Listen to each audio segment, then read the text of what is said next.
ఉన్న బంగారాన్ని విడిపించి ఆ రోజు ఆన్లైన్ రేటుకే మేము కొంటాం. Sharma gold company. నమస్తే, వెల్కమ్ టు సుమన్ టీవీ. నేను మీ యామ్ని. ప్రస్తుతం మనతో ఉన్నారు ప్రముఖ ఆధ్యాత్మికవేత్త, జ్యోతిష్య రత్న శ్రీమతి కోనాల భాగ్యలక్ష్మి రెడ్డి గారు ఉన్నారు. అమ్మతో మనం మాట్లాడదాం. నమస్తే అమ్మా. నమస్తే అమ్మా. అమ్మ, ఈ మార్చి నెలలో వృశ్చిక రాశి వారికి అసలు ఏ విధంగా ఉంటుంది? వృశ్చిక రాశిలో ఉన్నటువంటి విశాఖ నక్షత్రం 4 పదం, అనురాధ 4 పదాలు, ఆ తర్వాత జ్యేష్ఠ 4 పదాలు ఏ విధంగా ఉండబోతుందో తెలుసుకుందాం. ముఖ్యమైనటువంటి విషయం ఏంటంటే, ఈ మార్చి నెలలో కొన్ని విషయాల్లో వీళ్ళు తగిన జాగ్రత్తలు తీసుకోవడం వల్ల అనారోగ్య పరిస్థితులను కూడా ఎదుర్కొని విజయం కలుగుతుంది. ఆ విషయంలో డోకా లేదు.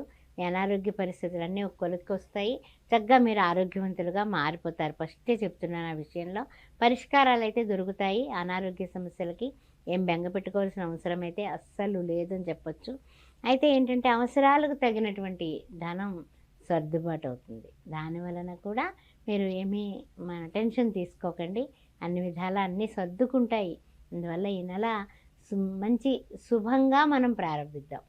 తర్వాత మూడవ విషయం ఏంటంటే, నూతన వ్యక్తుల వలన కొంచెం ప్రయోజనాలు పొందుతారు. పరిచయాలన్నీ కూడా మీరు అభివృద్ధి చేసుకుంటే వాళ్ళ వలన మీకు కలిసి వచ్చేటటువంటి కాలం వచ్చిందని చెప్పుకోవచ్చు. తర్వాత ఇంకొక 4వ విషయం ఏంటంటే, వృత్తి వ్యాపారాల్లో ఎప్పుడు కూడా ఒకటే గుర్తుపెట్టుకోండి, వ్యాపార విషయంలో కానీ వృత్తుల్లో కానీ ఇతరుల జోక్యం వలన మనకి ఆలోచన పూర్తిగా పక్కకు వెళ్ళిపోయి వాళ్ళ బుర్రతో మనం ఆలోచిస్తాం. అలా కాకుండా మన సొంత బుర్రతో మనం ఆలోచించి వృత్తి వ్యాపారాల్లో కానీ కోర్టు వ్యవహారాల్లో కానీ మీ స్వయం నిర్ణయం తీసుకుంటే మీరు సక్సెస్ అయిపోతారు. మీ నిర్ణయం మీ చేతుల్లోనే ఉంది. రేపు చేద్దాం మాపు చేద్దాం అని అనుకుంటే అర్ధాష్టమ శని దోషం ఉంది వృశ్చిక రాశి వారికి. దాని వలన మీరు వాయిదా పద్ధతులు ఏమైనా పెట్టుకుంటే కనుక అన్ని పనులు కూడా అటకెక్కి కూర్చుంటాయి. అందుకని కాస్తంత పనులన్నీ కూడా శ్రద్ధగా చేయటం, 1-2 సార్లు తిరిగి సాధించడం. సాధనమున పనులు సమకూరు ధరలోన అనే విషయాన్ని మీరు గుర్తుపెట్టుకోండి. తప్పనిసరిగా మీరు సక్సెస్ అవుతారు వృశ్చిక రాశి వారు. తర్వాత ఇంకొక విషయానికి వస్తే కనుక, కుటుంబ వ్యక్తులు వలన ప్రయోజనాలు పొందుతారు. కుటుంబంలో వారితో కూడా చాలా ఆత్మీయంగా, చాలా ప్రేమగా, చాలా చాలా చాలా మీరు వాళ్ళకి ఇచ్చేటటువంటి ఏమిటంటే, ఏదైతే గౌరవం ఇస్తామో అది అధికంగా ఇవ్వడం వలన వారి సహకారం మీకు దక్కుతుంది. అంతేగాని ఎడ్డమంటే తెడ్డమని దెబ్బలాడుకుంటే ఏమీ ఉండదు. అందుకని బాగా గుర్తుపెట్టుకోండి, భార్యాభర్తలు ఇద్దరు కూడా ఈ రాశిలో ఉన్నటువంటి అమ్మాయి కానీ అబ్బాయి కానీ భర్తతో కానీ భార్యతో కానీ వాగ్వివాదాలు వద్దు. జాగ్రత్తగా, నింపాదిగా, శాంతంగా అన్ని విషయాల్లోని కూడా వారి కోఆపరేషన్ తీసుకుంటే తప్పనిసరి నీలాంటి వాళ్ళు లేరండి, మీరు చెప్పకపోతే ఎవరు చెప్తారు అనండి. భార్యతో కానీ భర్తతో కానీ సక్సెస్ మీ చేతుల్లో ఉంటుంది. అమ్మ, ఇప్పుడు ఆర్థికంగా ఈ రాశి వారికి ఏ విధంగా ఉంటుందమ్మా మార్చిలో? ఆర్థిక పరిస్థితులు కొంచెం పర్వాలేదమ్మా. అంటే ఏంటంటే, అద్భుతం అని చెప్పను కానీ సామాన్యంగా ఉన్నాయి. అయితే ఏంటంటే కనుక కొన్ని విషయాల్లో అదేంటి ఏం జరుగుతుందంటే కనుక స్టక్ అయ్యేటటువంటి విషయం కనపడుతుంది. అంటే అందుతుంది అనుకున్న ధనం ఈ నెల 3వ వారం నుంచి కొంచెం మిశ్రమమైనటువంటి ఫలితాలే కనిపిస్తున్నాయి. అందువల్ల కొంచెం స్టక్ అవుతుంది. దానివల్ల డబ్బుకి అంటే ఏంటంటే ఖర్చులేమో కనిపిస్తూ ఉంటాయి కొండలాగా. ఎక్కడ చూస్తేనేమో డబ్బులు చూస్తేనేమో మనకి తక్కువగా కనిపిస్తూ ఉంటాయి. ఎలాగా అని టెన్షన్ తీసుకుంటారు వీళ్ళు. అయితే ఏంటంటే, కొంచెం బంధువర్గాలతో కానీ మిత్రులతో కానీ అనవసరమైన కలహాలు వచ్చే సూచనలు ఈ నెలాఖరికి కనిపిస్తున్నాయి. జాగ్రత్తగా ఉండండి. నిజాయితీగా చెప్తున్నాను, చాలా జాగ్రత్తగా ఉండండి. ఎందుకంటే కనుక ఇప్పుడు మనము రామ అన్నా సరే అవతలి వాళ్ళకి ఇంకో విధంగా వినిపిస్తే మనం చేసేది ఏం లేదు. అయినప్పటికీ కూడా మీరు చాలా ముక్తసరిగా ఉంటే, మౌనయాఖ్య ప్రకటిత పరబ్రహ్మ అంటాడు దక్షిణామూర్తి స్తోత్రంలో. ఆ విధంగా ఉంటే మంచిది. ఏమొద్దు అంతే, సరే అది. ఆ విధంగా మీరు కాస్త లౌక్యంగా ఉండండి. ఇప్పుడు కోర్టు సమస్యలు ఉన్న వాళ్ళకి ఏ విధంగా ఉంటుందమ్మా? కోర్టు సమస్యలు ఉన్న వాళ్ళకు కూడానమ్మా గబగబా వీళ్ళు ఏంటంటే కనుక తొందరపాటు నిర్ణయాలు తీసుకుంటే ఎవరి బుర్రతోటో మనం ఆలోచిస్తే కష్టం. మన స్వయం నిర్ణయాలే మనం ఆలోచించి మన కుటుంబంలో వాళ్ళతో చర్చించుకుని నిర్ణయం తీసుకుంటే బాగానే ఉంటుంది. తర్వాత ఏంటంటే, ఎదుట వాళ్ళకి ఏ ఇన్ఫర్మేషన్ కూడా ట్రాన్స్ఫర్ చేయకూడదు. గుట్టుగా ఉంచాలి. అప్పుడు మనకి అన్ని విధాలా కూడా కలిసి వస్తుంది. అది ఆ జాగ్రత్త అయితే ఉండాలి. తర్వాత ఇంకొక విషయం ఏంటంటే గనక కొన్ని కొన్ని విషయాల్లో రుణ ప్రయత్నాలు కూడా చేస్తారు వీళ్ళు. ఖర్చులు ఎక్కువైపోతాయని చెప్పాను అవును. కదా! రుణ ప్రయత్నాలు చేస్తారు. రుణాలు కొంచెం కలిసి రావు. ఇస్తానన్న వాళ్ళు ఇవ్వరు.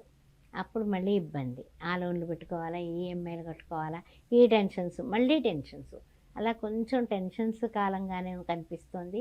ఈ వృశ్చిక రాశి వారికి కొంచెం కంగారు పడకండి, బాధపడకండి. శనివారం నాడు వెంకటేశ్వర స్వామిని పూజించడం, శనివార వ్రత కథ వినడం, చదవడం, 7 వారాల శనివారాలు వ్రతం చేసుకోవడం.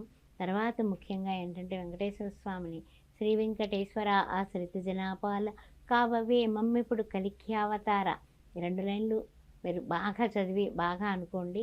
ఏ పనికి పెడుతున్నా కూడా వెంకటేశ్వర స్వామికి నమస్కారం చేసుకుని ఆయనకి ఆవునేతితో అఖండ దీపం శనివారం శనివారం వెలిగించండి. వెలిగించి ప్రొద్దుట 6 వెలిగించామనుకోండి, మర్నాడు పొద్దున్న 6 గంటల వరకు వెలిగితే చాలు. ఎక్కువ మనం ఏం పెట్టుకోవద్దు. తక్కువలోనే సూక్ష్మంలో మోక్షం అంటాం కదా! అలాగే వెలిగించి ఈ 4 శనివారాలు మార్చి నెలలో కొంచెం ఆ పని చేస్తే గనక తప్పనిసరిగా పేదవాళ్ళకి అన్నదానం చేయడం, కనీసం ఒక 5గురికి, నలుగురికి, ముగ్గురికి, కనీసం ఒక్కరికి శనివారం పూట తప్పనిసరిగా మీరు ఈ వెంకటేశ్వర ఆరాధన చేసుకోవడం, మీ యొక్క బంధుమిత్రులతో తక్కువగా మాట్లాడి మీ ఇన్ఫర్మేషన్ తక్కువగా ఇచ్చి వాళ్ళ మాటలు వినడం నేర్చుకోండి ఫస్ట్. తప్పనిసరిగా మీరు విజయం సాధిస్తారు. కోర్టు సమస్యలు ఉన్న వాళ్ళకి కూడానమ్మా గబగబా వీళ్ళు ఏంటంటే గనక తొందరపాటు నిర్ణయాలు తీసుకుంటే ఎవరి బుర్రతోటో మనం ఆలోచిస్తే కష్టం. మన స్వయం నిర్ణయాలే మనం ఆలోచించి మన కుటుంబంలో వాళ్ళతో చర్చించుకుని నిర్ణయం తీసుకుంటే బాగానే ఉంటుంది. తర్వాత ఏంటంటే ఎదుట వాళ్ళకి ఏ ఇన్ఫర్మేషన్ కూడా ట్రాన్స్ఫర్ చేయకూడదు. గుట్టుగా ఉంచాలి. అప్పుడు మనకి అన్ని విధాలా కూడా కలిసి వస్తుంది. అది ఆ జాగ్రత్త అయితే ఉండాలి. తర్వాత ఇంకొక విషయం ఏంటంటే గనక కొన్ని కొన్ని విషయాల్లో రుణ ప్రయత్నాలు కూడా చేస్తారు వీళ్ళు. ఖర్చులు ఎక్కువైపోతాయని చెప్పాను అవును. కదా! రుణ ప్రయత్నాలు చేస్తారు. రుణాలు కొంచెం కలిసి రావు. ఇస్తానన్న వాళ్ళు ఇవ్వరు. అప్పుడు మళ్ళీ ఇబ్బంది. ఆ లోన్‌లు పెట్టుకోవాలా, ఈఎంఐలు కట్టుకోవాలా, ఈ టెన్షన్స్, మళ్ళీ టెన్షన్స్. అలా కొంచెం టెన్షన్స్ కాలంగానే కనిపిస్తోంది. ఈ వృశ్చిక రాశి వారికి కొంచెం కంగారు పడకండి, బాధపడకండి. శనివారం నాడు వెంకటేశ్వర స్వామిని పూజించడం, శనివార వ్రత కథ వినడం, చదవడం, 7 వారాల శనివారాలు వ్రతం చేసుకోవడం. తర్వాత ముఖ్యంగా ఏంటంటే వెంకటేశ్వర స్వామిని శ్రీ వెంకటేశ్వర ఆశ్రిత జనాపాల కావవే మమ్మిప్పుడు కలిఖ్యావతార ఈ 2 లైన్లు మీరు బాగా చదివి బాగా అనుకోండి. ఏ పనికి పెడుతున్నా కూడా వెంకటేశ్వర స్వామికి నమస్కారం చేసుకుని ఆయనకి ఆవునేతితో అఖండ దీపం శనివారం శనివారం వెలిగించండి. వెలిగించి ప్రొద్దుట 6 వెలిగించామనుకోండి, మర్నాడు పొద్దున్న 6 గంటల వరకు వెలిగితే చాలు. ఎక్కువ మనం ఏం పెట్టుకోవద్దు. తక్కువలోనే సూక్ష్మంలో మోక్షం అంటాం కదా!